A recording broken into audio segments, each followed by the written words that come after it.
Ladies and gentlemen, what is happening? So before I get into talking about myself, I want to commend each and every one of you for coming today. I know how awkward these things can be. I know when you don't know what you're going to learn. You don't know why you're here. So I appreciate every single one of you coming out. I want to give a big round of applause to Lieutenant Wayne McGee for having us out. Without him, we wouldn't be here. So let's give him a big round of applause to start. Thank you, sir. And then the first lesson I want to talk to you guys about today is how you never know what your passion, what your purpose is doing to other people, how much it's helping other people. So the second reason we're here is because of Jesse Hanscom. He has been listening to our podcast for a while now. He sent me a screenshot of him filling out our name for this speech. He put us in, we got in connection with Lieutenant Wayne, and that's the only reason we're here. So when you're doing something, it can be hard at times to figure out who's actually benefiting from this. Is anybody listening to the message I'm talking about right now? And you never know who you're helping. So at the end of the day, you have to keep doing what you're doing because there are people out there who need to hear what you have. That's the reason I'm here today, because one of you in here might need to hear something I'm going to say. So Jesse, can you just stand up? I just want to give him a round of applause as well.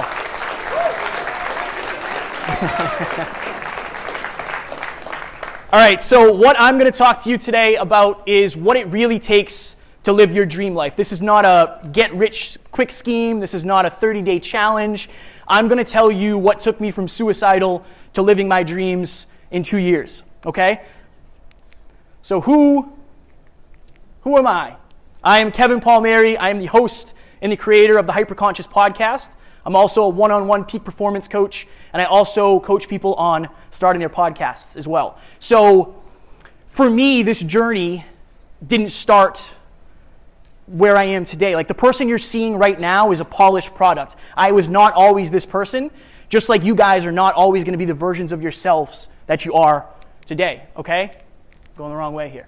So in 2015, I had it all. I had everything you could want. By all outside standards, I was a success. I had a high-paying job. I had a beautiful girlfriend. I had a brand new car. I had the body of my dreams because I had just gone through a bodybuilding show. I had a brand new apartment. I had everything that you could ever want. But the problem was I put so much emphasis into external validation. If I didn't have a beautiful girlfriend on my arm, I felt like crap about myself. But I never wanted to admit that, okay? At the end of this bodybuilding show, my girlfriend broke up with me. I remember sitting down at the kitchen table and she said, I would have broke up with you 2 months ago, but I thought you might have killed yourself. That's how low I was. I was so depressed. I was so anxious. I was so insecure, but nobody knew because they looked at me and I had abs. They looked at me and I had tattoos. I had a brand new sports car. I had money. Nobody knew who I really was. And at the end of the day, neither did I. And that was the problem. So when my girlfriend left me, that was rock bottom for me. I had to face all of my demons. I had to realize that I'm not confident. I don't have any self-esteem. I don't know who I am. I don't know what I stand for. I don't know what I want to do with my life. And that was unbelievably scary. So after I made it through the first couple of weeks of this rock bottom, the first couple of weeks of this heartbreak, I started getting into personal development. I started listening to positive affirmations. I started Googling motivational quotes. And one of the things that I learned about was positive affirmations, okay? So for 2 weeks, every night before I went to bed, I said what I was grateful for, and I said this year I'm going to make the most money I have ever made in my entire life. I will make $100,000 this year, guaranteed. I said that for 2 weeks, every night before I went to bed. 2016 started up. It was crazy. I was a foreman for a construction company traveling up and down the east coast of the country.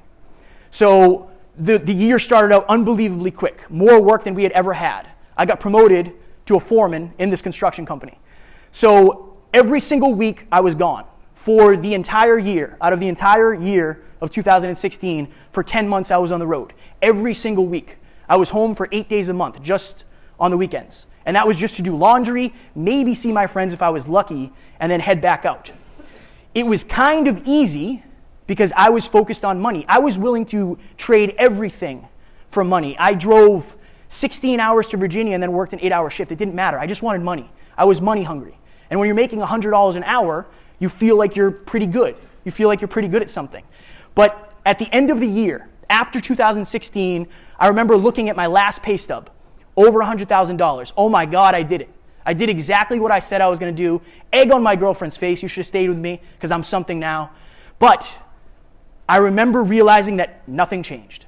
Absolutely nothing changed. The numbers in my bank account were full. I was empty. And it didn't fix anything. So that was literally the day, and Alan knows this, that was literally the day where I went from wanting to make money, as much money as humanly possible, to wanting to do something else. I wanted to be happy.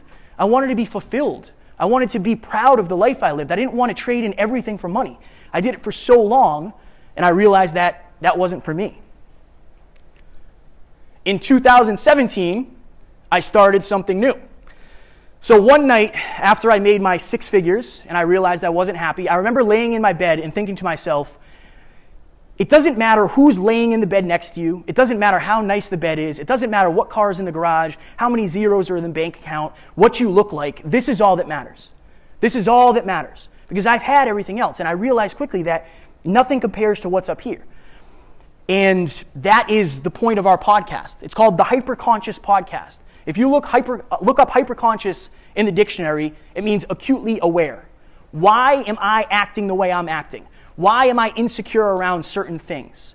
Why do I fear the things I fear? That is exactly what we talk about all the time, and we're always trying to grow and evolve and become the best versions of ourselves. I went from wanting to make as much money as humanly possible to wanting to be the best man I could possibly be. That's the only reason I'm in front of you guys today. I am terrified of public speaking. The only reason I'm here is because somebody here needs to hear what I'm saying. Maybe it's not suicide for you, maybe it's something else. But we're all dealing with stuff. And if you can't talk about it amongst one another, you can talk about it with me, you can talk about it with Alan, or you can listen to my story and maybe that'll inspire you. So I started this podcast, and at the beginning it wasn't a full-time thing, it was just a passion project. And the problem was I was still traveling for work. My schedule was just as crazy. But when I made that shift of wanting as much money as possible to wanting to do something that made me happy, I had this inner conflict. I didn't want to be on the road anymore. It was easy to be on the road when the money was on the road. But it's hard to be on the road when my podcast is at home waiting for me. Okay, so this whole entire year I was struggling. I had this inner conflict, this inner turmoil about you said you wanted to do something, you started it. Now how do you go full time? How do you actually make this your career? Okay? In 2017, I wanted to end it all. So the podcast started in April of 2017. I kept working all the way up until the end of that year, okay?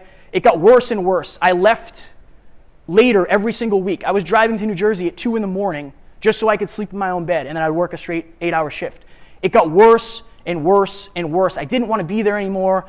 I didn't listen to my bosses. I talked back to my bosses. I didn't want to be there. It got to the point where I was in a crusty hotel room in New Jersey, and it was a cold morning. It was probably 5:45 in the morning, winter morning. And when I say crusty hotel room, I'm saying like I wasn't staying at the Ritz. These hotel rooms were not nice. So I wake up in the morning. I'm sitting on the edge of the bed. I'm lacing up my boots for another day of work. I've done this thousands of times. And the best way I can explain it, I want you guys to close your eyes with me for a second here, if you would. Close your eyes and imagine this. I'm sitting on the edge of the bed tying my boots, and picture 10 televisions on at the same time. They're all on different channels. And you can't make out a single sentence, but you hear these words jumping out. And these words are telling me, you'll never make it. You're stuck here. If you quit this job, you're a loser. Your family's going to judge you. What are you going to do with your life? You can open your eyes. Thank you, guys. When I went through this, the only thing I could think of was to end my own life. I wanted to kill myself because that was the only thing I could think to relieve this pressure, to relieve this pain. I didn't know what else to do. So in my mind, if I end it all, my problems go away too. Now, luckily I didn't. I happen to have Never Quit tattooed on my arm, so that would have been a pretty bad thing if people found me dead with Never Quit tattooed on his arm. That was one of the things I thought. But I reached out to Alan, and I said, hey man, this is the way I'm feeling. What should I do? And Alan talked me down, and this is before we were partners in the podcast and business partners, but he talked me down and he helped me through that time. And looking back on that is easy for me now. It wasn't always. But in that moment, I realized that I had a passion. I had a purpose. My goal in life now is to be the person that I needed when I was at my lowest point. And even more so, I want to be the reason somebody doesn't get to their lowest point. So a few months after that, I quit my job. I left my job behind. I left the six-figure income. I left the travel. I left the security. I left all of that behind, and I went full-time into podcasting with Alan. I'm now a coach. I now have an amazing girlfriend who supports everything I do. She is one of the reasons I do this. My family supports it. My friends support it. And that's what I'm going to talk to you guys about today. I have designed my life to be in congruence with the podcast, in congruence with my mission. And I want you guys to be able to do that as well. So a little quote. This is one of my favorite quotes. Your reality becomes the parts of your imagination you hold on to the longest. When we were little kids, we all had these incredible imaginations. How many people wanted to be a police officer when they were a kid? Firefighter. And what you wanted to do as a kid, eventually you got to the point where maybe you didn't believe you could do it anymore. Maybe your imagination went away. I want you guys to use your imaginations when you're in these rooms. I'm going to have some questions up here. I want you guys to answer them as if they are possible, because I genuinely believe every single thing is possible if you're willing to work for it. I want to be the best podcaster in the world. How many people listen to Joe Rogan? Right. I'm coming for Joe Rogan. That's my goal. And that is an audacious goal. He's Joe Rogan. I want to be one of the best speakers in the world. I want to be the best coach in the world. I want to be the best husband and family man in the world. But that's the only reason I'm up here today, because of my goals, okay? So your reality will become the parts of your imagination you hold on to the longest. Hang on tight, because people are going to try to take that away from you. All right. So I told you I was going to tell you what you need to know in order to live your dream life, okay? The first step, and from coaching people one-on-one, I have realized this over and over again. It's not always lack of motivation. It's not always lack of consistency. It's not always lack of work ethic. A lot of times it's lack of clarity. People don't know why they're doing what they're doing. They don't know what they want to do. How can you accomplish a goal you don't know you want? It's going to be very difficult to do that. So when you look in the mirror, when you lay down at night, in bed, those last thoughts you have before you fall asleep, who are you? Not to your friends, not to your family, not the story that you're telling other people. Who are you really? Because these are the questions I had to ask myself, not only when I was suicidal, but when my girlfriend left me. Who are you? Are you confident? Why are you only confident in the gym? Why aren't you confident in social situations? Why are you insecure? I had to ask myself all of these questions. I don't want you guys to have to get to rock bottom to ask them. I want you to be able to go back tonight and ask yourself these questions, because it's not always the questions that change us, it's the answers that we give. So I want you guys to feel free and be open enough to answer these questions, because they will change things. What is your identity? Are you the person who could never accomplish that because of this? I never thought I could have a beautiful girlfriend because I'm short, straight up. And I'm ashamed of that. But that's always been one of my insecurities. That's part of my identity. I'm the short kid who's jacked. That's always been, Alan? Yeah. I've always been that. I've always been that. But what is your identity? Because you have one for sure. So you have to get familiar with what your identity is, because it's yours to change. We are the authors of our story. We have to stop letting people edit the story. It's your story. You get to make it however you want it to be. What are your limiting beliefs? I can't do this because. I could never do this because. I'm too this. I'm not this. Every single one of us has those. At some point in their life, we've had those thoughts. It's time to get familiar with them and then control them. What are your excuses? Most people don't like this one because you have to take ownership. I know Alan's going to talk about that. But what are the excuses we're making? When that alarm goes off, are you getting up or are you hitting snooze? And if you're hitting snooze, why? It's fine. It's okay. But get familiar with why you're doing it. The only way to make a change is to become aware first. That's the only way to do it. And this is my favorite one, and the one that I'm probably most passionate about. What do you want to do with your life? Not your parents, not your friends, not your girlfriend, not your cousin, not your uncle, not the people you went to college with, high school with. What do you want to do with your life? If you could do anything in the world, what would it be? Because if you don't believe it first, you're never going to take action. Guys, I didn't believe I could do anything. I didn't believe I had no self-belief at all. I had no self-belief. It took me 150 podcast episodes to feel confident, okay? But I believed in advance through other people that at least I could try and I could get better. So what do you want out of life? And if people around you don't believe in you, those people don't belong in your life at the end of the day. And I know that's difficult, and I'm going to talk more about that. But you guys, you have 90 years on this earth if you're lucky.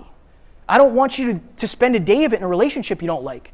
I don't want you to spend a day of it at a job you don't like. It's your life. You should be able to live it however you want to. Come on now. All right. So part of becoming aware is understanding where you fall when it comes to self-confidence and self-esteem. Alan and I created this. It's called the Drive to 5. So when I started this journey, when I was depressed, anxious, suicidal, I was a 0. I had no confidence. I was way too afraid to ask for help. I was always afraid to start things because I thought I would fail automatically. I was extremely pessimistic, and this is the biggest one that we're going to take away from both of these here. I needed action to gain confidence. How many people have been afraid to try something and it went better than they expected? Right. That's how it is for most people. That's how it is for most people. And if it goes worse than you expected, make necessary changes and it'll go better next time. But this is where I started. I was a 0, no confidence at all. This is where Alan was. Arrogant. Confident without results. He didn't think he needed help because he's Alan. He has a perfection bias where he doesn't anymore. Overly optimistic, and he needed action to be humbled. The key takeaway is action will give you feedback, whether you're confident or whether you're arrogant. You need action in order to get feedback. We call it the Drive to 5 because we want to end up in the middle. We want to be somebody who is confident, but they know they don't know everything. I don't know everything, trust me, and I know that.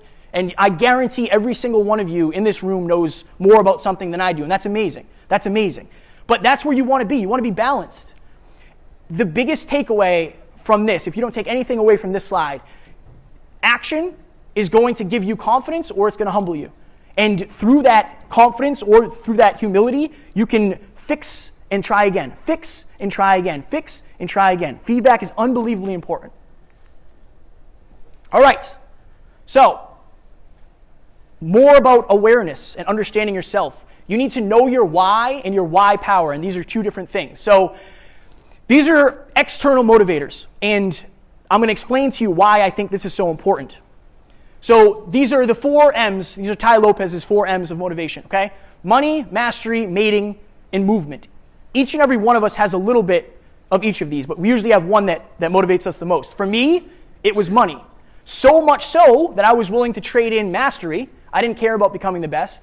I couldn't hold down a successful relationship because I was gone. And I didn't have any movement. I was never home. I didn't have any freedom at all. So for you guys, if it's money, financial freedom, houses, cars, nice things, get familiar with that. Be honest with yourself. It's fine. It doesn't make you greedy. It's just what you want. If it's mastery, becoming the best in the world, that's something I've learned from Alan. I want to be the best in the world. If it's mating, men, women, marriage, children, family, then understand that because you're going to make your decisions based on that. And if it's movement, being able to do what you want, when you want, understand that as well. So the analogy I use is this. Imagine this. You're applying for jobs, and you have 4 job offers. This one is going to pay you more than any of these other things. They don't even tell you what you're going to do. They just say, we'll pay you the most. If you say, I would take that job, you're probably motivated by money. If they said, we're going to give you a mentor who is going to allow you to be the best in the world at this thing, and you say, I want to do that, that's probably your thing. Mating. If you're at the beach, you want to be a lifeguard because you want to see men or women in bikinis or board shorts, that's probably your thing. And then movement. If I said to you, you're going to get the same amount of money as these jobs here, but you're going to get to go around and take pictures of stuff, and you can go do whatever you want whenever you want, and that lights you up, that's probably your thing. This is external motivation. These are the things that motivate us, but there's a difference between being pushed towards something and pulled towards something. This is why power. What is why power? Why power is your reason. So my why power, as I said, is to be the person that I needed when I was at my lowest point. Also, the point of the podcast, another one of my why powers, is to teach people that they can have whatever life they're willing to work for. You don't get what you want, you get what you work for. And I understand that's a little hardcore, but from what I've learned, my experience, that's true. This is the person, the place, the thing, idea, or experience that pulls you. You don't need, when the alarm goes off at 4 o'clock, you're not thinking about money, you're thinking about staying in bed. But what if you had something greater than you that made you get out of bed? It pulled you out of bed. I have to be up in the morning because I have to learn. If I don't learn, I don't get to talk to you. If I don't learn, I don't get to interview successful people on the podcast. If I don't learn, I don't get to coach people. I am pulled out of bed. I don't have to force myself out of bed. Yeah, it still sucks, for sure, but I still do it because my why power is strong. This is what keeps you going when you lose motivation, because you will lose motivation. Motivation is momentary. It comes and goes. How many people in here have started out super motivated and then lost motivation? I see you over there. I see you. All right. It's the thing that forces you to become the best version of yourself also. Again, it's not about what you do, it's about who you become. So this is the example I like to use. If we're walking by a house and I tap you on the shoulder and I say, hey, that house is on fire, there's a $20 bill in there. Are you going in and getting it? Is anybody running in for that $20 bill? If I run over and shake you and say, your family's in that house, what are you doing? You're going in. That's why power. I'm not pushing you. I'm not pushing you to go into that house. You're pulled to go into that house because if you don't, you're going to lose your family. That's why power. That's why power. If you can create why power, you can do anything. Ooh, wrong way. All right. Get certain about your circle. Whether you know it or not, every single day you're being influenced by people, places, things, and ideas, music, Instagram land, your professors, your friends, your family, everybody. Every single one of us is being influenced every single day. Make sure you're getting influenced in a positive manner. Easier said than done, I understand.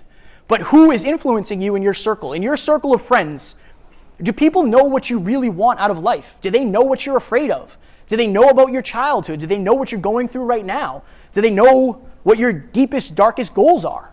If they don't, then can you fully be yourself? One of the things about Alan and myself, we're business partners, we're also best friends. I know everything about Alan. Alan knows everything about me. Everything. There's a reason, because I trust him. If I don't trust you, I can't spend time with you. If your goals aren't in line with mine, I can't spend time with you. Okay? I understand it sounds harsh, but if you can't be fully yourself, why do you want to be in that relationship anyway? Because that's false. It's only going to last so long. This is my favorite one here. What opportunities does your network present? So imagine this. 19 years old, I worked at a gas station, Helen Fuels. Jesse, you probably know where that is. If you came to me and said, Kevin, I'm looking for a job. What can you do for me? I could probably get you a job as a gas attendant. That's probably the best I could do. That is what my network, my opportunities with my network at that time. But imagine I have a millionaire mentor who's a CEO. Imagine if I go to him and say, hey, Terrence, I'm looking for a job. What can you do for me? He knows people that run companies. He knows wealth management firms. Imagine the connections he has versus the connections I have. The people you hang out with, it's not just this. It's not just the moment to moment. But if you can grow your network, you're also going to be growing your opportunities. And the opportunities are endless when you have a powerful network. And then this one, most people don't like. But are the people in your life the best for your future or the best from your past? The best for your future or the best from your past? We spend a lot of time with people who we used to be friends with, who we have this nostalgia around. Oh, remember when we went to the bar and we got so drunk that night that we didn't remember the next day? Cool, we've all done it. I've been there. But I like spending time now with people who are better for my future, who want to see me succeed, who have goals in common with me, who are also on the same track I'm at. So I ask you that question. I want you guys to answer that. Are the people that you spend the most time with the best for your future or the best from your past? If they're the best from your past, you should make a shift, because you're never going to accomplish your wildest goals if you're not building not only your future, but your relationships for your future as well. My goodness. All right, so this is what I promised. These are your influence. These are your friends. These are the circles that you hang out with. So we call this the 5 buckets. So we have nostalgia, maintenance, mentee, growth, and wisdom. The nostalgia bucket, that is people that you see maybe once a year, family parties, something like that, graduation parties. These people you don't spend a lot of time with, but they don't have similar ambitions to you, okay? Maintenance people. These are your friends and possibly family who do not have similar ambitions to you. Again, it doesn't make them bad people, right, wrong, or indifferent. It's not about that. But when you leave the room with these people, you don't expect to have learned anything. A lot of times, you'll actually learn perspective is what you'll learn. You'll say, wow, they don't really care about what I care about. They're not focused on growth or whatever it is. This is where you want to live. I would say these 2 so you can fill this bucket. So mentee bucket. These are people that you're teaching, clients. You guys right now are in my mentee bucket because I'm teaching you, okay? You need to have people in your growth and wisdom bucket so you can teach. Your growth bucket is going to be partners in your company. It's going to be members of your dream team. It's going to be people that you're masterminding with, people that you're collaborating with. These people have similar goals as you. They have similar interests. They're trying to get better. And most of all, they can help you get better. You guys can share different ideas. You can share different breakthroughs. You can share different strategies, okay? And then the wisdom bucket. These people are way ahead of you. These people, their reality is your dream. So Alan and I have a mentor in common. His name is David Meltzer. I don't know if you guys have seen him on Instagram, but he is one of the top speakers and business coaches in the world. He has a net worth of $120 million. He flies around giving speeches. He gets to interview Olympic athletes every single day. His reality is our dream, and that's why he's in the wisdom bucket. So one of the reasons I think I have been able to make the changes that I've been able to make is because I don't have almost anybody in my nostalgia and maintenance buckets. That is kind of by design. I don't want you guys to do that because at times it gets very lonely, and I think it was a mistake that I made. I don't want you guys to eliminate people out of your life. I want you to reallocate time. Don't get rid of people. Like, you're not going to stop hanging out with your mom because she doesn't believe in what you believe in, right? But maybe, limit the time and make sure that you go in knowing she might judge me. She might not understand why I'm doing what I'm doing. My family thought I was crazy when I quit my job, but now they fully support us. So that's very important. So I would say that one of the biggest reasons for me that I've grown is because I don't have much going on here. I have a lot going on here now. Growth, wisdom, and mentee. My goodness, I keep going the wrong way. All right, another thing that you must do is practice fear chasing and resilience. Either you control your fears or your fears will control you. At the end of the day, we're all afraid of something.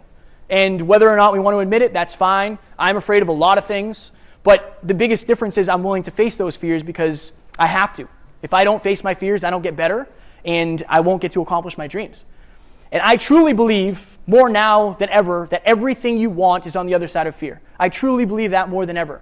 Because some of the greatest experiences I've ever had started as me being too afraid to do them, and then having to be convinced by Alan usually to do them. But I'm always grateful I did after. Most of the negative decisions we make are based off of fear. I'm not talking about committing crimes here, but those are usually based off of fear too.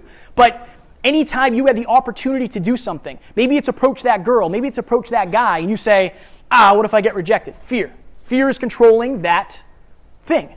And if you can get over that fear and understand if you get rejected, it's not the end of the world. We have to stop saying what could go wrong, and we have to start believing what could go right. That is a huge distinction. What fears will you have to face in order to accomplish your goals? I hate planes more than anything. I hate them. I do not like them at all, not even a little bit. I don't sleep. It's miserable. But if you want to be a world-class international speaker, unless I'm going to walk everywhere, you're going to have to fly. Okay, so that is something that I'm consistently trying to get over. Every time I get on a plane, Alan falls asleep immediately, which is the most annoying thing ever. And then I'm stuck to just have anxiety the whole ride. But it's something I'm getting over little by little. Public speaking. Public speaking is one of the biggest fears that people have. I was afraid. I'm still afraid. I was nervous before this started. But again, if one of you needs to hear this, I need to be up here. And if I want to be a world-class public speaker, I got to start somewhere. Flex emotional muscle. So anybody go to the gym here? You have any fitness people? All right. How do you build muscle? You go, you break it down by working it out, and then when it comes back stronger, right? Your emotions are the same thing. You might do something that's out of your comfort zone today. Your comfort zone will expand. Then you can push that a little bit further. Okay? I flew to England. I was terrified. I flew to England back by myself. My comfort zone expanded. Now when we get on planes, it's a little bit easier. It's never going to be unbelievably easy, I don't think. But as your comfort zone expands, things get easier and it's not as hard for you to do. And then don't fear feedback. This is something that I think a lot of people deal with. So Alan and I did a speech recently and we didn't like the way it went. So we got back to Alan's house and we watched it. And it was tough to watch because we were fearing the feedback. But what that speech did for us was a number of things. We realized we didn't do as badly as we thought, number one. We realized that we actually made some pretty good points, considering we didn't think we did, okay? Think of it this way, guys. How many people do you know that have Snapchat, that use Snapchat filters? You know why? Because they're afraid of the feedback. They don't like what they really look like. And if you're always avoiding the feedback, you can never fix it. And I understand that it might be difficult, but if you're not following the feedback, you're actually living a lie. And you can't fix that. You don't know what to do from there. Master your habits. All right. Your dreams require specific habits. Every single one of us has habits, good habits, bad habits. Your life, your results are a reflection of your habits, right? Every single one of us has specific habits we need to do. Okay, what is the difference between 22-year-old Kevin, 23-year-old Alan, Bud Light, Captain Morgan, and this dude who he was struggling that night? What is the difference between that and this, besides Alan's giant pit stains? What is the difference between that? That's habits, okay? So the first picture you saw, we were at a Halloween party, blacked out drunk. This, we're at Brendan Burchard's High Performance Academy in Phoenix, Arizona. We got invited there. We didn't have to pay for tickets. It was the greatest week at that point. It was the greatest week of our entire life. We actually just got back from California. We did another event. But what is the difference? You might say, oh, you guys grew up. People get older. It doesn't mean they grow up. It's our habits. It's the habits that we practice for those 6 and 7 years. What is the difference between this terrible podcast setup, where the most basic stuff you could ever have, and for some reason I'm not wearing a shirt, what is the difference between that and then this studio that we had, with multiple cameras, with different microphone stands, with this mixer, with lights, okay? What is the difference? It's the habits. It's the habits. We podcast 4 times a week. We just crossed episode 240, okay? So as we get better, our circumstances get better. What is the difference between this studio and Alan and I in California, what was this, 3 weeks ago? 3 weeks ago, with our mentor, David Meltzer, in his studio, interviewing him on our show, and then him reusing the episode for his show. What is the difference? It's habits. If you brought us into that room when we were here, we would have got laughed out of that room. It would have been terrible. But there's a reason it took us so long, because of the habits. It took us that long to build the habits. The biggest difference between the person you are and the person you want to be is your habits. 100%. Because you might say, well, it's what you do. It's not what you do. What you do is who you become. It's who you become. I want to make this point here. These are very specific, and I understand that. But you always want to be on the right side. Whatever your options are for your habits, you always want to be on the right side. Hitting snooze versus getting up early and learning. Okay, this goes back to excuses. Why aren't we getting up early? Did we stay up too late the night before? Okay, let's get clear on that. You always want to be on the right side. Skipping the gym versus crushing the gym. Maybe it's not for fitness, but we're all making promises to ourselves. And a lot of us break those promises to ourselves every single day. Self-love and self-discipline are connected. If you can stay on the right side here and make sure that you're telling yourself the truth, hold up the commitment that you're making to yourself, live on the right side. Saying, I'll do it tomorrow versus taking action now. Your whole life would change if you started taking action now versus putting it off. Your whole life would change. Saying, I could never do that versus chasing that fear. Accepting okay versus striving for your best. Again, these are specific examples, but I want to be the guy who wakes up early and learns, and then goes and crushes the gym, and then takes action instead of saying, I'll do it tomorrow. And he chases that fear, and he is never okay with accepting okay. He's always striving for his best because he wants to be the best version of himself. The biggest difference between the person you are and the person you want to be is your habits. 100%. This is Jim Rohn. I think Alan has a couple of Jim Rohn slides as well. But he says, success is not to be pursued. It is to be attracted by the person you become. It's not what or who you are. It's not what you do. It's who you are. It's who you become. It's who you become. And this is why leveraging your why power is so important. Because when we go back here, it's easy to hit snooze when you have nothing to do. Right? It's easy to hit snooze when you're not doing anything that day. It's easy to skip the gym when you don't care about presenting yourself through physicality. It's easy. It's easy to say, I'll do it tomorrow when you don't have any necessity. It's easy to say, I could never do that when you don't believe in yourself. It's easy to accept okay when you don't believe you can do better. But this is why you have to leverage your why power. When your motivation runs out, which it will, you have to dig into that why power. Again, I want to be the person that I needed when I was suicidal. That is my why power. That's what gets me up. That's what gets me in front of you guys. That's what gets me on planes. That's what gets me in the rooms I'm in. It's only my why power. I'm nothing special. I just have very good habits because I have to in order to live the life that I want. And I want that for every single one of you. I want that for every single one of you. If you've seen somebody and you said, oh my God, I can't imagine what their life is like, I guarantee they just have strict habits. I guarantee that's what it is. Habits are everything. And that is it, ladies and gentlemen. So our podcast, the Hyperconscious Podcast, we're on SoundCloud, Spotify, YouTube, and Apple Podcasts. I am Never Quit Kid on Instagram. If you guys, and I genuinely mean this, Jesse will tell you, I genuinely mean this from the bottom of my heart. If you guys are ever going in through anything, please reach out to me on Instagram. I guarantee I will get back. I will send you a video. I will send you an audio message. You guys aren't alone. That is always the message I'm trying to portray to people. I always felt like I was alone, and I never felt like I could share my story or my message with anybody. None of you in here are alone unless you choose to be. If you reach out to Alan, myself, I guarantee we will get back to you, and we're all about that. We also have a website, thehyperconsciouspodcast.com, where we have a bunch of stuff as well. But that is it for me. I hope you guys enjoyed. And again, I challenge you, if you take nothing away, pay attention to this. When you go back to wherever you go back to tonight, what do you want to do with your life? What do you want to do with your life, and what are the excuses you're making right now?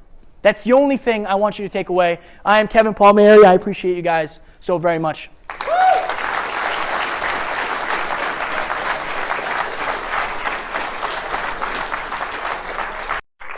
Guys, Kevin didn't go to college. He didn't spend a lot of time presenting. That was his 5th time ever in front of an audience, and he absolutely killed it. And I am so proud of you, brother.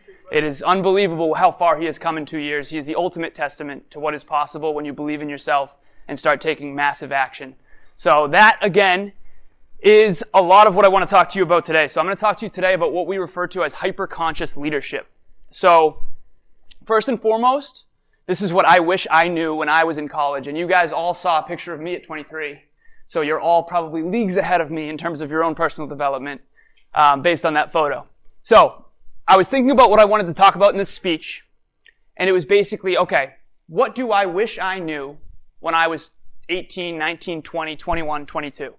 What would have made the biggest difference if I could go back? Now, for those of you who don't know, I'm actually 31, even though I look 12. Okay, so I've actually got a lot of time here under my belt in terms of experience and a little bit more wisdom than I did when I was that age. All right, so today I want you to be selfish. Today's about you. It's going to seem like it's about us. It's not. Okay, this is us sharing our experiences with you, but we want to move something within you so that your life shifts, so that your life changes. So, an introduction. Who are you speaking to and why should you care? So, my name is Alan Lazarus, and I want to tell you a quick story. So, I'm going to go deep here for a minute. This is my father, and that is me, little baby Alan. Came into this world like we all do, right? Scared, naked, and ignorant, with a fresh blueprint. This is me, my sister, and my father. This is a picture not long before he had passed away in a car accident when he was 28 years old.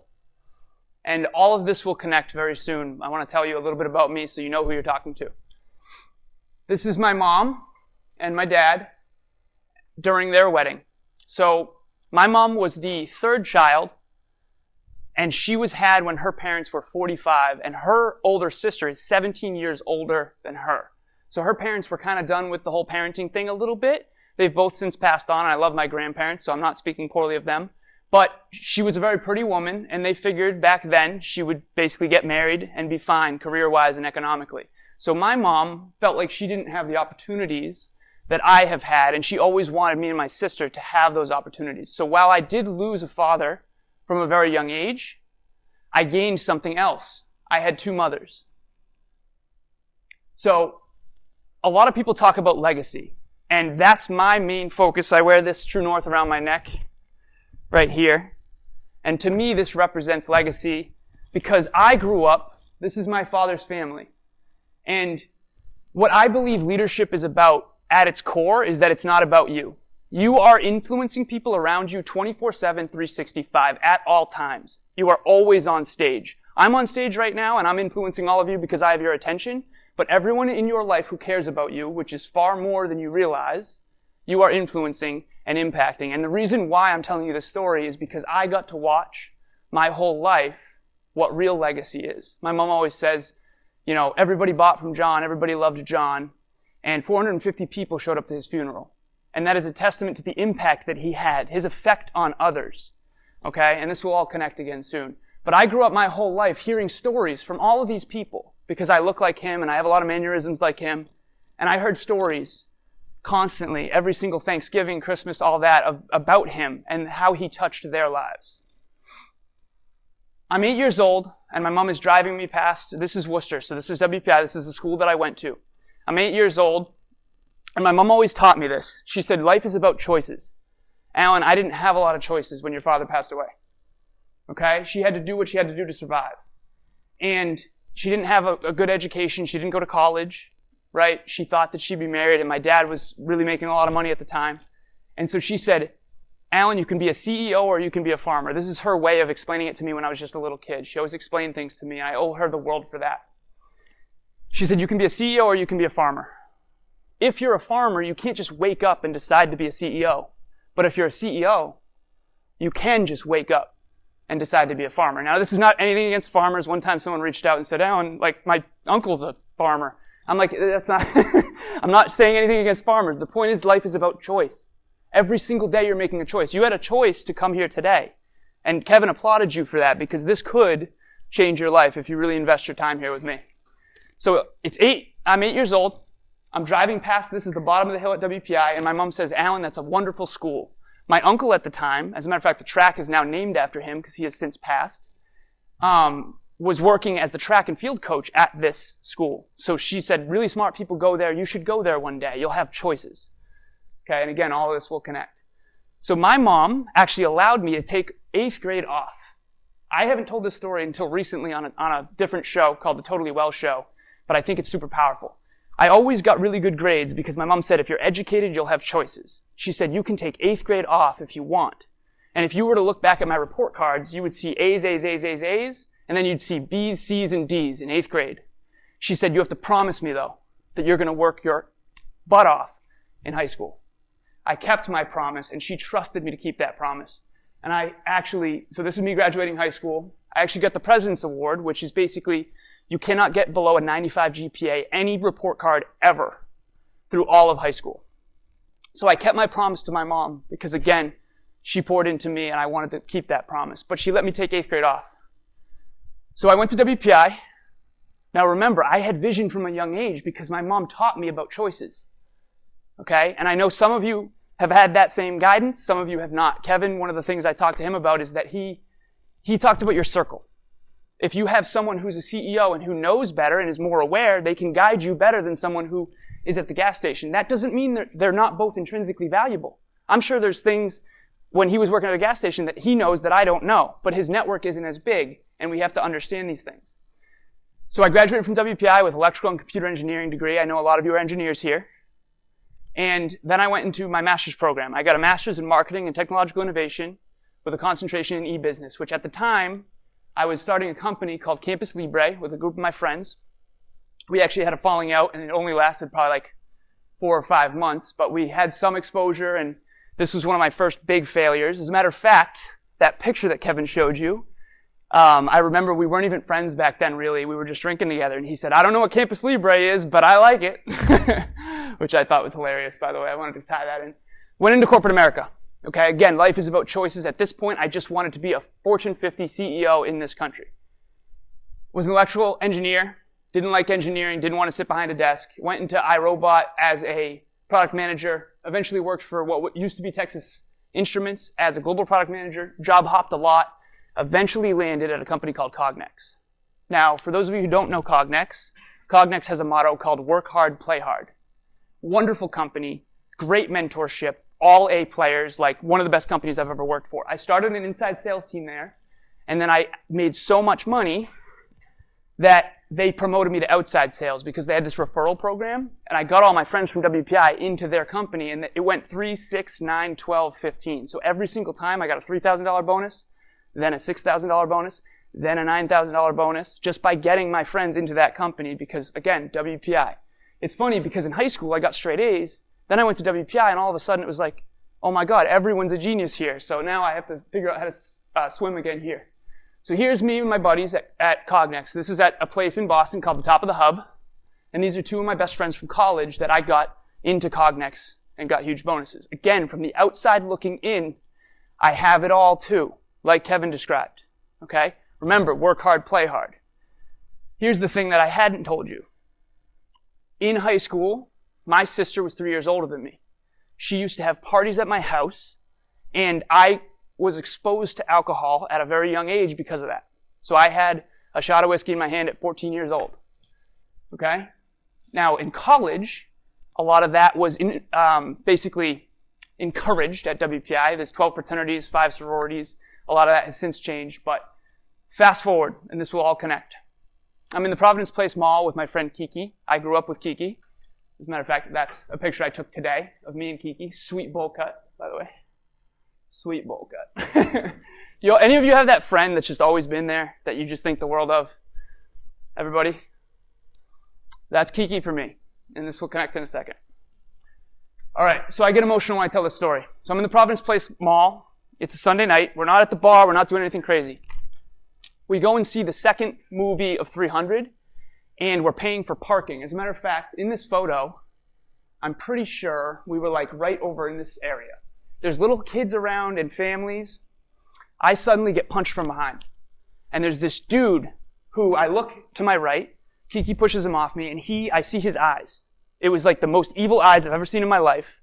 And he said, "Kodo in the building, Kodo in the building." So Kiki and I, as I mentioned, grew up together. What did we do when we heard a coyote in the woods? We always ran. Kiki and I always ran. So I thought to myself, okay, one of two things. Either this guy thinks I'm someone I'm not, like in some Providence gang, and he's going to try to kill me, or he's crazy. It turned out to be number two. So fight, flight, or freeze. I chose flight, and I ran. Kiki chose freeze. Kiki got the crap kicked out of him because I didn't have the courage to stay and fight. Okay, now this I got made fun of for a long time, and I felt terrible about myself. I had real shame around this, and I still do. Because if he had a knife, me or Kiki would be dead because someone pulled the fire alarm when I was on my way back, and I realized Kiki wasn't running. And the cops detained him, and he told the cops we were trying to kill him. So he was having a schizophrenic rage, he didn't take his medicine, and if he had a knife, I'd be dead, and so would Kiki. So when something like this happens, you're like, what did I do wrong? I was at the movies on a Sunday night. I wasn't at the bar. I wasn't doing anything crazy. So what did I do? I decided, this was me at the time, by the way, 160 pounds, skinny fat, drank too much and too often. Okay?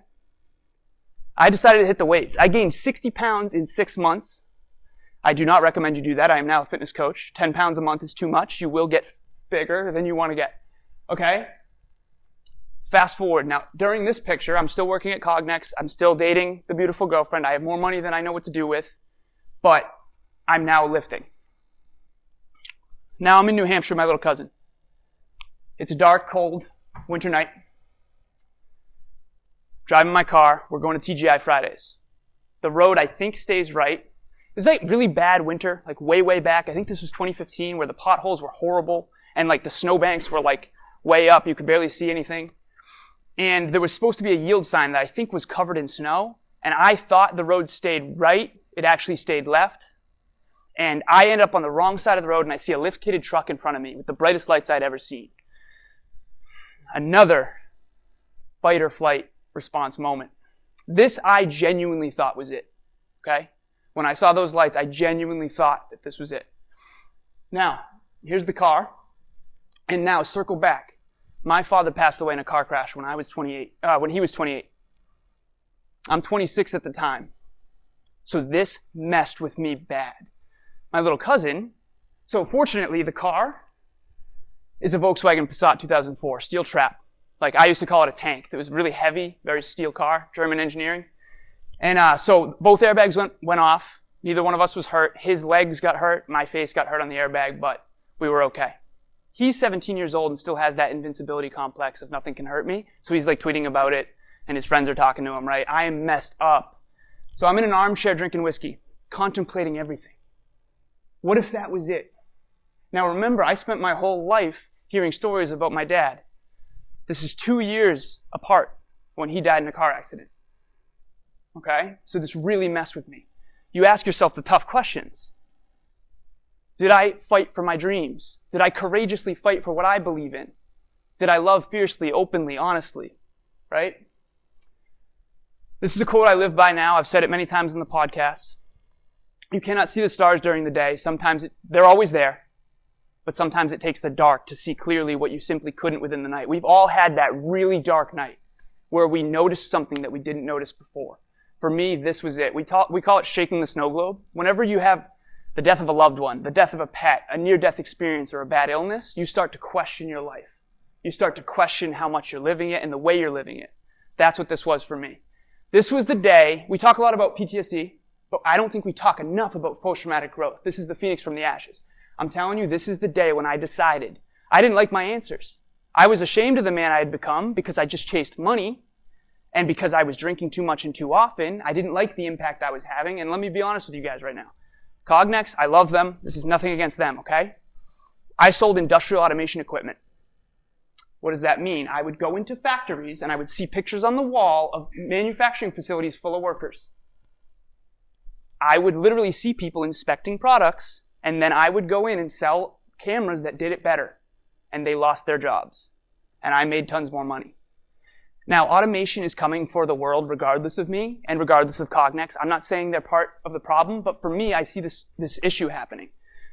Less educated population with less opportunity tends to procreate quicker at a younger age.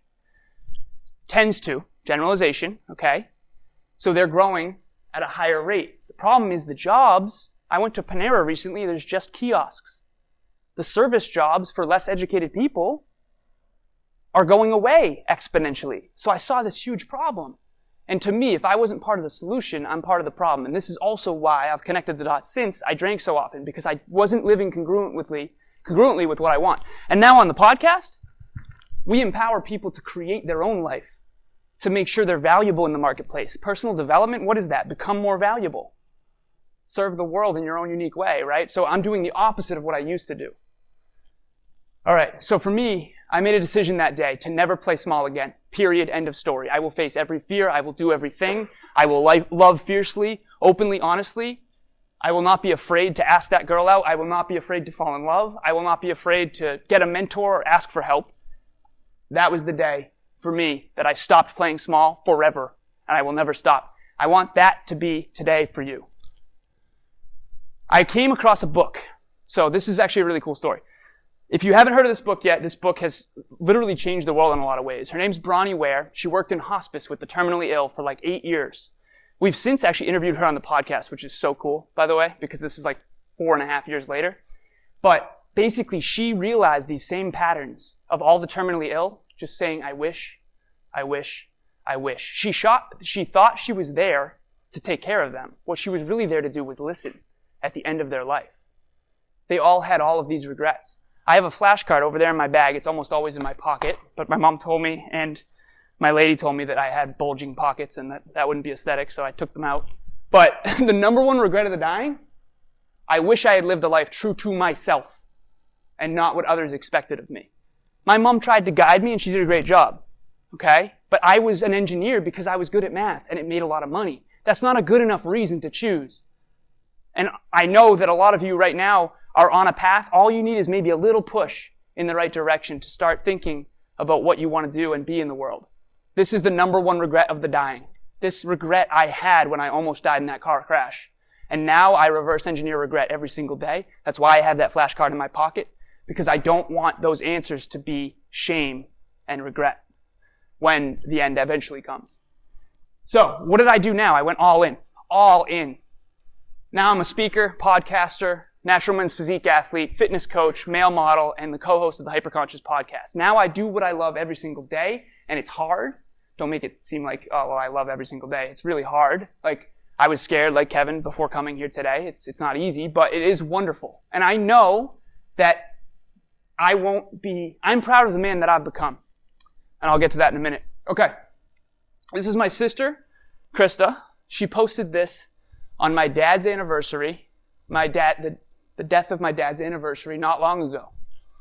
And she posted this. I went to visit Dad today and wanted to share this with the family. Love you all and will always miss you, Dad. And I picked the flowers down the street.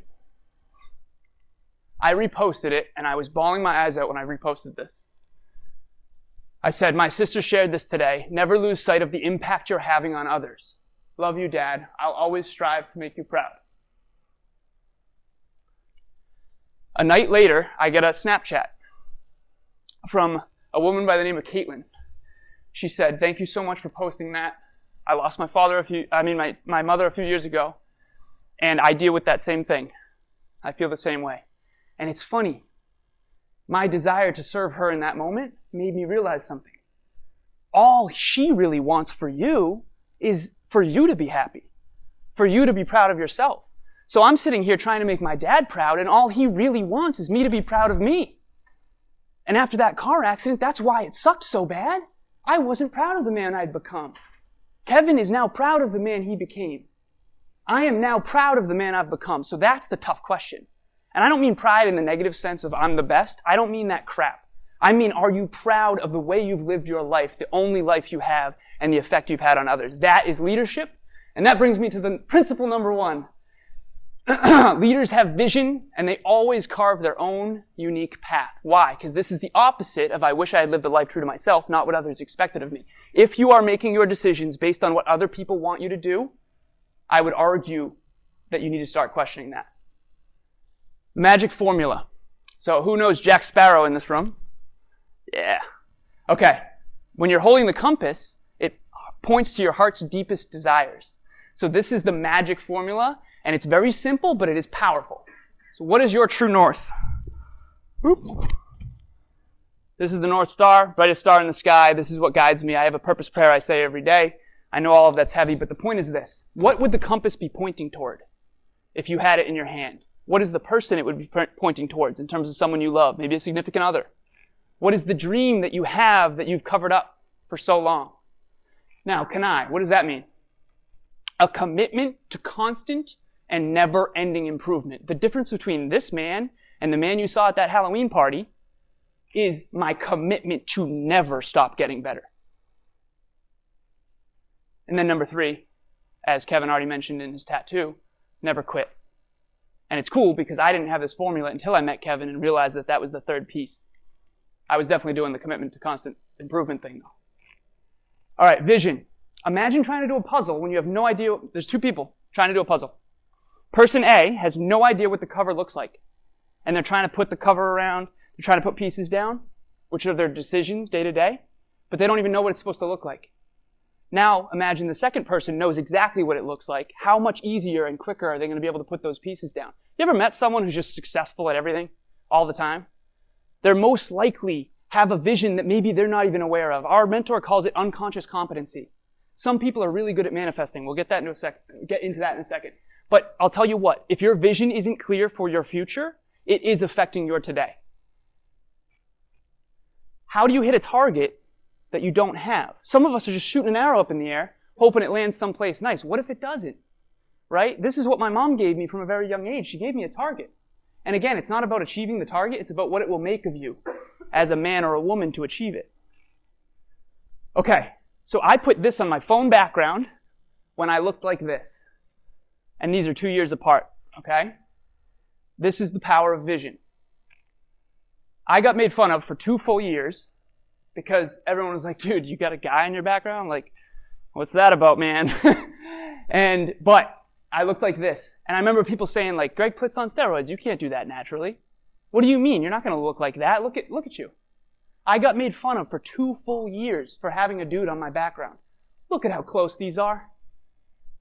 Would that be possible if I didn't do that? No chance. The subconscious mind is more powerful than you think. This is a subconscious trigger to my mind saying what I need to be doing. So if you don't have a vision, create one. Okay? If you don't have a vision board, please, I challenge you to create one. Leadership question number 1, the genie question. So I'm just going to do this. I was hoping I could whiteboard a little bit here tonight. I think life, we overcomplicate it. I think that happiness is actually a very simple little tripod. And by the way, the cool thing about a tripod is if any one of these falls, the whole tripod falls. All right, you've got health. My handwriting is terrible, by the way. I'm sorry. Wealth. And you've got love. Health. Physical, mental, emotional, spiritual health. Wealth. What you do for your career and how much money you make. Love.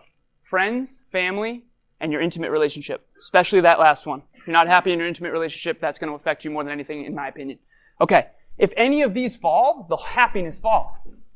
So how do you design a life? You choose in advance what you want. So I call it the genie question. If you could rub a lamp right now, and a genie popped out and said, oh my God, you can have anything, you can be the best in the world at any three things. You can have anything you want. What would you have under these categories? What would your dream physique be? Again, you saw my picture when I was drinking, right? Wealth. What would your career be? How much money would you make? Who would you be with? Recently, I got really clear on my musts for an intimate relationship, my negotiables, and then my must-nots. If you've not done that, please do. For a long time, I was scared to do that because I was afraid that person didn't exist. I've recently met someone, which I'm so excited about, but we won't get too far into that yet because it's still new. Okay, hyperconscious leadership principle number 2. You will only ever grow to the level of your ambition. So we're taught from a young age, some of us, that ambition's bad. Without it, we'll get to it. Okay, this is my buddy Nate Smithson, this is my fitness coach. Okay, what's the difference between the person on the left and the person on the right? Work ethic, long-term compound effect, having a vision, all of that. So what makes the difference? Let's say one person wants to squat 500 pounds. This is just a fitness analogy, but this applies to everything. One person is okay with 50. It has nothing to do with the goal. It has everything to do with what you must become, what you must learn, who you must meet, what you must do, the habits you must instill to be this guy. Okay? So set your goals not to get the goal, but for who it will make of you to achieve it. And your whole life will start to shift. What's a person, place, or thing that's changed your life? So for me, let's all think of that right now. What's a movie or a book or a product that's changed your life? Think of that thing, okay? That is a byproduct of someone chasing their dreams. That was a byproduct of someone being ambitious. Okay? Someone created this room because they were ambitious. For me, it's Good Will Hunting. This pulled me out of a dark time. Luckily, Ben Affleck and Matt Damon wrote this movie and chased their dreams and weren't afraid of failure. Because I wouldn't be the man I am today if it wasn't for them chasing their dreams. Okay, leadership question number 2. What is something specific that you want to accomplish that will force you to grow? Specific. Leadership principle number 3. Leaders know when to be a student and when to be a follower. All right, this one was hard for me for a long time. Kevin told you guys that I used to have a little bit of an ego problem before, and this was hard for me because I always wanted to be the teacher even when I didn't know. Okay, now I'm only the master in very few arenas. Can I consistently and persistently create the outcomes I want and enjoy the process? Okay? If the answer is no, I'm not the leader. I'll give you an example. So I'm the fitness guy, right? Quote unquote. She trains way harder than me. When I go to the gym with her, she is the leader and I let her lead the workout. Why? Because she's a savage. She kills it. Okay? But when it comes to dieting, I know a lot more than her, so she lets me help her. So where in your life, be a good student, don't be a follower. Make sure that everything you do is the result of your own conclusion. You can have mentors, you can learn from other people, but make sure you think about it, make sure it fits for you. But here's the thing. When and where have you been trying to lead when you should be a student? That's a big one for me. When we're in the room with David Meltzer, he's got a net worth of $120 million. I'm not talking to him about what I think about money. I'm asking questions, right? He's philanthropic, wonderful man. It's awesome. Okay. Principle number 4. Leaders have huge imaginations and they believe all things are possible. This is one of my favorite things to do ever. The horse, you've all heard that Henry Ford thing, where he's like, if I asked people what they wanted, they would have said faster horses. I'm not a big fan of Henry Ford because he was a pretty terrible leader, honestly, but he had imagination. This is the one principle he had. Okay. He imagined the car when there were only horses. Someone imagined the airplane, the Wright brothers, a couple others, when there was only cars. Someone imagined the spaceship when there was only airplanes. Okay? Imagine what's being imagined today.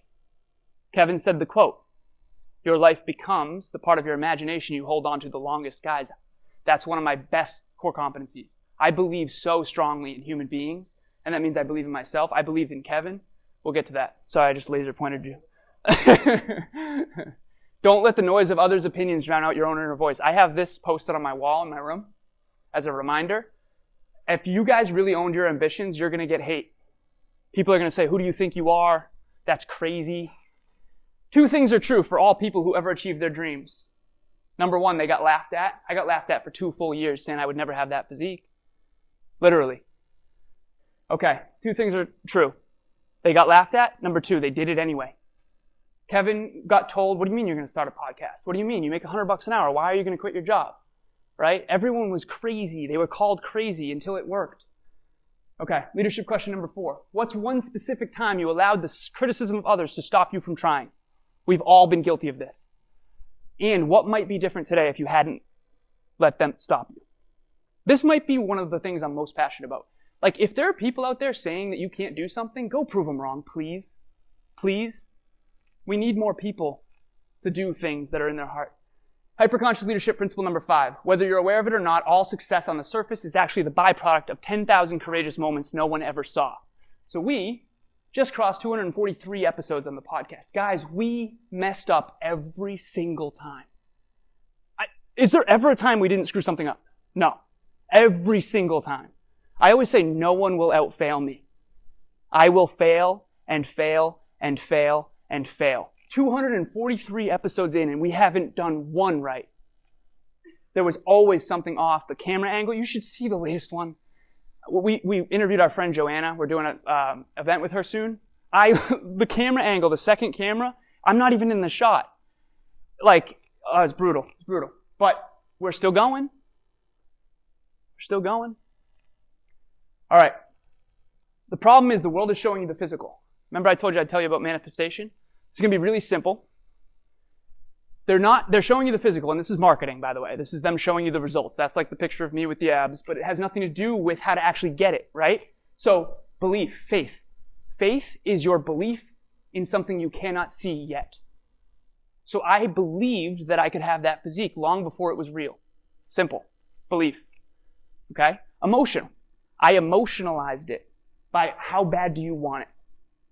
Emotion moves mountains. That's why I started with the emotional part of this presentation, because emotion moves us. That's my deepest why. That's what keeps me motivated. If it doesn't move me, it won't move you. Number 3, strategy. Okay? I love this piece. This is what the coaching is. This is why I'm a coach. It's like, okay, how do you believe in something? How do you emotionalize it enough to take consistent action? And then what do you actually do? Like, what are the inputs and outputs to make this thing happen? Do I go to the gym? Do I eat right? Like all that stuff. Then you see the physical. The problem is we're just seeing this. We're not seeing any of this. So that's what we do. We pull back the curtain on the podcast, and we have world-class performers on that have all these results. One of our friends, Anthony Trucks, has a Super Bowl ring with the Steelers, and we talk about how he grew up in foster care and how he has this incredible emotional resiliency because of what Kevin said. When you use your emotions, they get stronger. His adversity was his advantage because his why is so deep. Okay. Manifestation in the purple elephant. What the heck does that mean?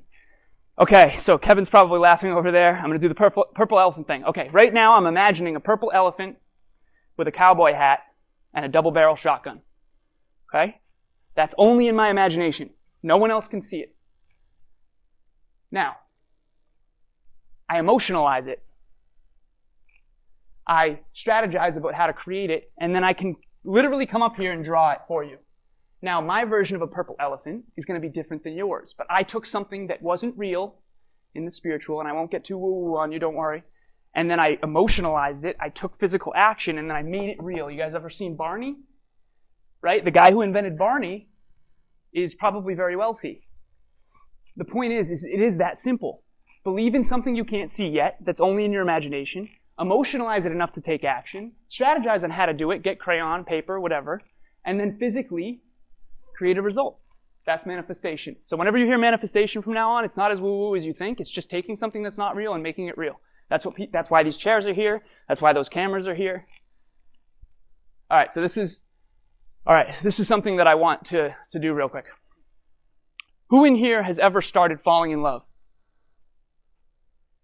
Yeah? Okay. What happens is you meet somebody, okay? This is Emilia, by the way. She's wonderful. And all of a sudden, you meet someone and you go, so you see someone, right? You see the physical. You see them up here. And then all of a sudden you go, oh my God, what would that be like? This person's incredible.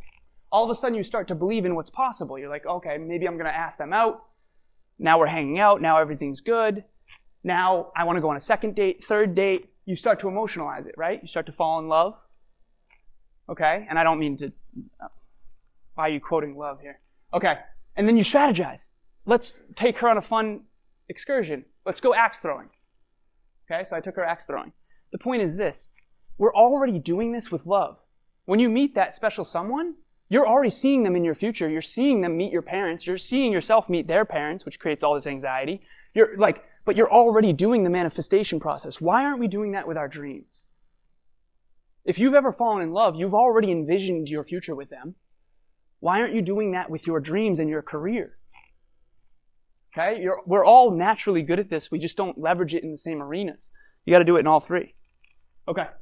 Leadership question number 5. What's something that exists in your life today that was at one point just a dream? So for Kevin, it was the sports car, the Subaru WRX.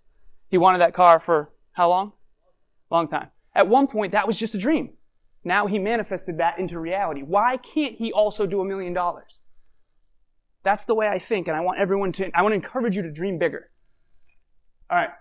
Hyperconscious leadership principle number 6. Leaders inject hope in others and have undying self-belief. This is the confidence conundrum. So this is actually Kevin's. I stole it from him, but I will give him credit. Okay. When you are uncertain of something, you take no action, you get no results, and that proves to you that you're uncertain. Okay? And these people are the low end of Drive to 5, like Kevin told you. These are the people that are taking no action because they're uncertain, they have too many fears, and they're not leaning into those fears, so they're getting no results, which proves to them that they're not good. For me, this was alcohol. Okay? I would be uncertain that I could quit drinking.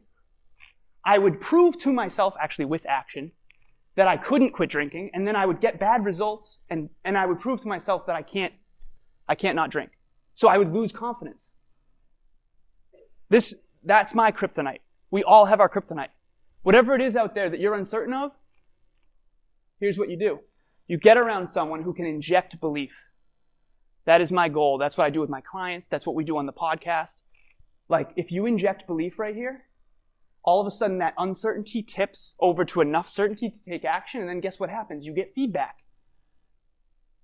Kevin, before he could become a speaker, before he even became a podcaster, I said, you'd be an awesome podcaster. I think it was after the first episode, something like that. And then he kept taking action and proving to himself, oh my God, I can do this. Oh my God, I can do this. Right? 243 episodes later was because we injected belief at the beginning by getting around someone who believes in him. And I've had people do that for me. My mom did that to me at a young age, fortunately. Okay. This is the upward spiral of success versus the downward spiral of failure. Here's Kevin and I up in New Hampshire before we started the podcast, or a little after. Probably 50. This is before. And I remember he struggled with confidence so much, so we decided, let's go to the bar. He used to ask me, he's like, and again, remember, what you practice, you'll get really good at. I used to spend time at the bar, so that was my, arena or whatever.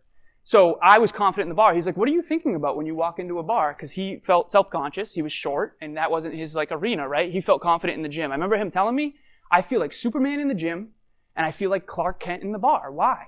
Because you spent 10,000 hours in the gym. You're always going to be confident in the arenas that you're doing every day, right? So he said, what are you thinking about when you walk into the bar? I said, honestly, man, I'm not really thinking. I'm just kind of being. So we went to the bar together to fear chase because he felt the fear and he did it anyway. Snowball effect. Again, go back to here. I gave him the confidence. We together went. So go find someone who cares about you, who's already good at what you want to get good at, get around them and go do it together. All of a sudden you'll prove to yourself that the fear is crap. All right, snowball effect. Now all of a sudden, where's Kevin on there? Okay, this is Evan Carmichael. There's Kevin, there he is. Okay, so at one point Kevin was too scared to go to a bar room. And then he spoke on stage in front of all of these people with me at an event in Florida on the 11th floor overlooking Hollywood Boulevard in Hollywood Beach, Florida.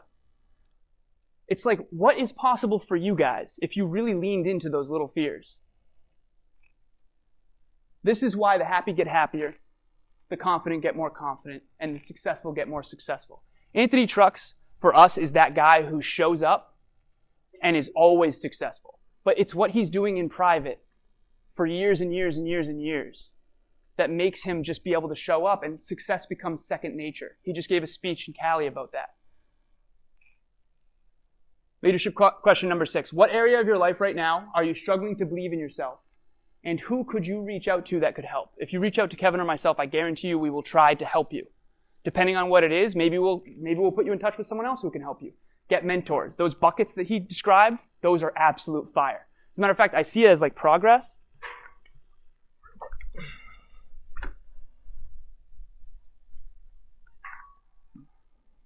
There it is.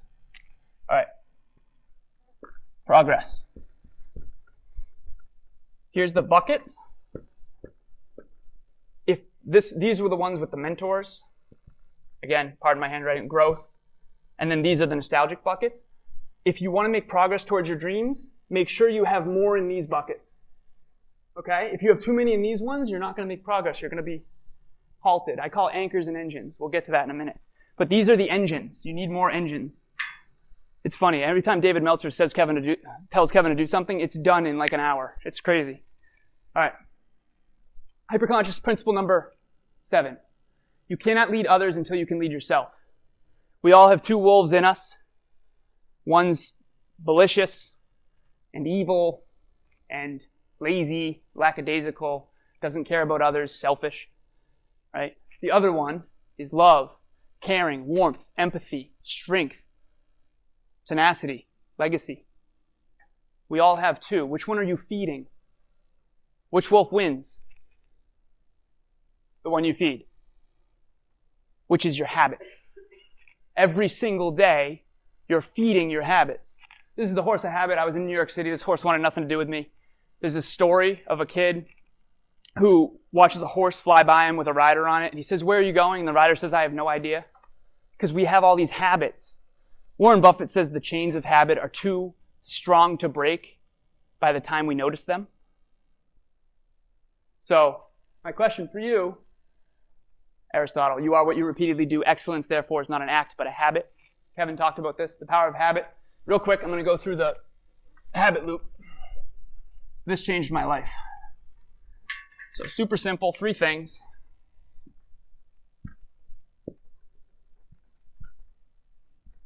All right, so this is your trigger. This is your behavior. And this is your reward. So for example, maybe your trigger before the gym, I have specific videos that I'll put on. If I put on a certain song or a certain video, all of a sudden I want to go to the gym, right? That's the trigger. Then the behavior is go to the gym, crush a workout. The reward is the feeling I get afterwards and a huge post-workout meal. Okay? We're all doing habits. The problem is, this is the big problem. People don't like this one. It's true. Good habits are hard to create and easy to destroy. Why? Because the rewards come way later. When you're uncomfortable in a social situation, for me personally, I use this example not to anything against alcohol, but for me, this is something I struggle with. Let's say I'm at a wedding and everyone's drinking except for me. I'm uncomfortable because it forces you in an environment with a bunch of people you don't know, and it's open bar. So what do? That's trigger for me. Get out of anxiety, right? Go find a drink. One drink, and they get rewarded. Immediately, the pain goes away. The anxiety goes away. I'm immediately social, right? And then that goes. 2 turns into 4, 4 turns into 8. All of a sudden, the next day, you're supposed to go to the gym and you're hungover. So you don't go. But there have been times when I didn't drink, and then the next day in the gym, I got the reward.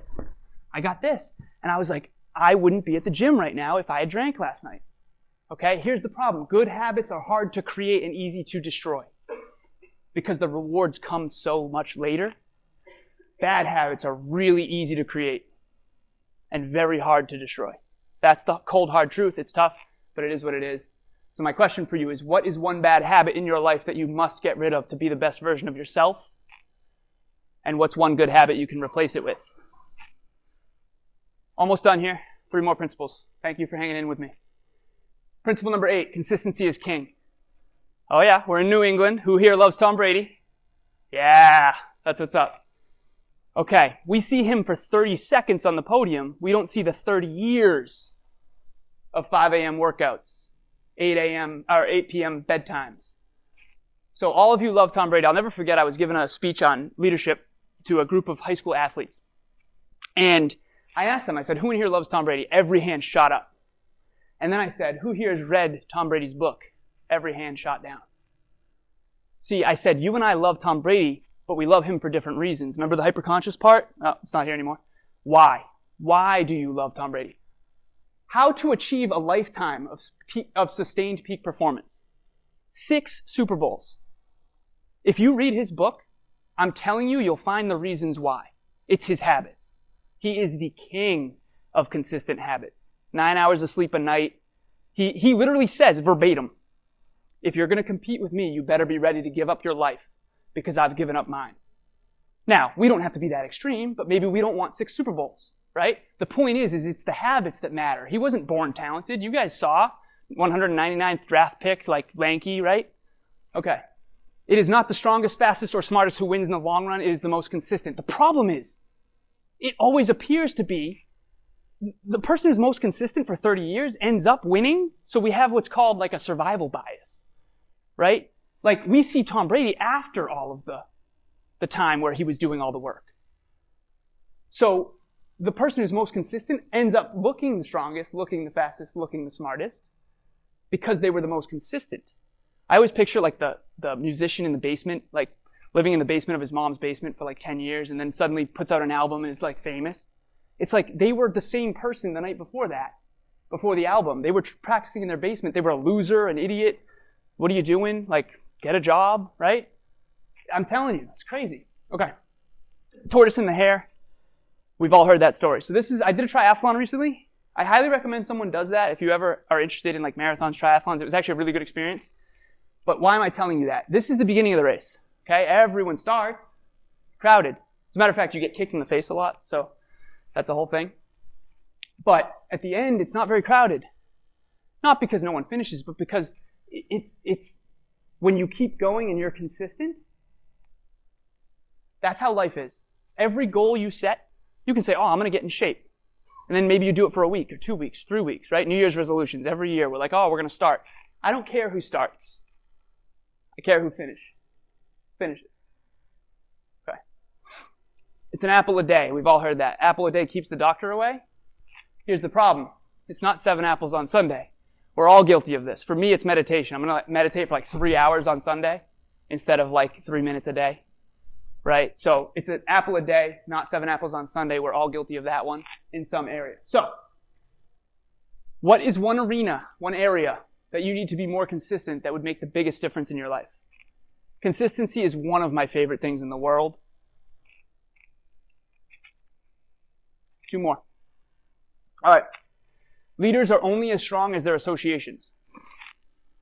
You are the sum average of the 5 people you spend the most time with. You've probably heard that quote before. Okay? This goes into the buckets. As a matter of fact, I have fitness clients. I have them do this really simple exercise. They say, I'm struggling with fitness motivation. I already know in my mind, I say, okay, I want you to do 2 things. I want you to draw a column down a page, and I want you to write dedication to fitness goals and then physique. And I want you to rate your top 10 associations from 0 to 10 on each of these things. The dedication to their fitness goals and then their physique. Their self-evaluation always comes out to an average of those 10. So whoever is influencing you, if you don't feel motivated in fitness, it's because you don't have fitness friends, most likely. I usually use 3/5. Like, if 3/5 of your best friends, best associations, close family members drink, you probably drink. If they smoke, you probably smoke. If they do personal development, you probably do too. So that's what tips the scale. Just be really careful and really discerning with who you spend your time with. And make sure it's congruent with your goals. This was crazy to me. So, remember that picture I showed you of me? I don't think it's here. Remember the picture of me where I was a little bit heavier? All right. That is what I looked like before I spent time with these people. So there's Kevin, up in the corner, looking small. Just kidding. And this is my girlfriend at the time. What would the amalgamation of these 5 people look like? Me. Now, if you saw who I hung out with, when I looked like this. This is not me being mean to my old friends or my new friends or anyone, okay? This is, what do you want out of life, and is your support system actually good for that? That's one thing you realize when you get older, guys. Like, we went to our 10-year reunion last year. It becomes very clear who has good habits and who doesn't. And I'm not trying to be mean to anyone. I empathize. Come on. Like, I empathize. That's why I'm here. I was so miserable here. So miserable. I had horrible habits, guys. All right, anchors and engines. Figure out who's an anchor in your life. This is my favorite question that I ask my clients. What person, place, or thing or idea is the biggest anchor in your life right now? And then what person, place, thing, or idea is the biggest engine in your life right now? Usually the person one is hard because we know the truth, but we don't want to admit it because we care so much about that person. You don't have to cut them out. You just have to allocate your time better, like Kevin talked about. All right, last principle. It's not about you. This goes back to the very beginning. I wanted to circle back. If you want to be a leader, you are. First of all, you are a leader. You influence those around you. Whether or not you want to acknowledge that is totally your call, but you impact people every single day. People care about you more than you realize. But it's not about you. This man, Jim Carrey, gave a commencement address, and there's a speech that I listen to every single morning that has these words in them. He says this, "I can tell you from experience that the effect you have on others is the most valuable currency there is." How will you serve the world? What do they need that your talent can provide? That's all you have to figure out. Some of the most powerful words I've ever heard in my life. I used to chase money to be wealthy, to have freedom, and to have choices. You know my story now. I was not fulfilled. Why? Because what I was doing was not congruent with what I believe in. The speed of the leader is the speed of the pack. When I don't want to wake up in the morning, all I think to myself is that if I don't, my team isn't going to also be at it. Now, when I need help, they're going to support me. And when they need help, I'm going to support them. But remember, you're leading everyone around you. I can tell you from experience, like, my mom's down 20 pounds. I know I'm a positive influence on her. I was not back when I was drinking all the time. That's the real reward. I get more excited about her losing 20 pounds than me being, in shape. I mean that. So, on that note, it's not about me. It's not about Kevin. Today's about you. And I want to thank Tiffany on our team. Without Tiffany, we would not be here. Without Wayne, we would not be here. And without Jesse, we would not be here. So it takes all of us. And it's definitely not about Kevin and I. So, I'm going to recite one of my favorite things. Kevin always gets pumped when I do this because he thinks I'm going to screw it up. This is Les Brown. He's a motivational speaker. You've probably heard him before. He says this: if you want a thing bad enough to go out and fight for it, to work day and night for it, to give up your time, your peace, and your sleep for it, if all that you dream and scheme is about it, and life seems useless and worthless without it, if you'll gladly sweat for it and fret for it and plan for it, and lose all your terror of the opposition for it, if you'll simply go after that thing that you want with all your capacity, strength, and sagacity, faith, hope, confidence, and stern pertinacity, if neither cold, poverty, famish, or gaunt, nor sickness or pain of body and brain can keep you away from that thing that you want, if darker than grim you besiege and beset it, with the help of God, you'll get it. I ask myself this all the time. I'm in the gym at a hard set. How bad do you want it? I can give you the principles, but at the end of the day, what's going to matter is how bad do you want it? This is my wish for you. I do not wish for you to have an easy life. I don't. But a deeply meaningful one. I do not wish for you to take the common path, but the far more challenging and also far more rewarding one. And I do not wish for you to do what makes you happy. Sounds crazy. I wish for you to do what makes you great. Because what makes you great is going to make you happy. Here I am with the trophy, and I had this vision to win this bodybuilding show for the longest time. I failed my first one, won my second one. I wanted that trophy, okay? And here's the thing. It's not about the trophy. It's about the journey I had to embark on. It's about the people I met, and it's about the inspiration of my friends and family. This was one of the happiest moments of my life. There's Kevin. Kevin's right there. But I don't want you to want the trophy. Seriously, okay? Want the trophy? Yes. But I want you to want this. I want you to want the work. Because it's the work that creates that. and the whole world is showing you trophies after that work is already done. Ignore all that noise. Focus on the work. Thank you.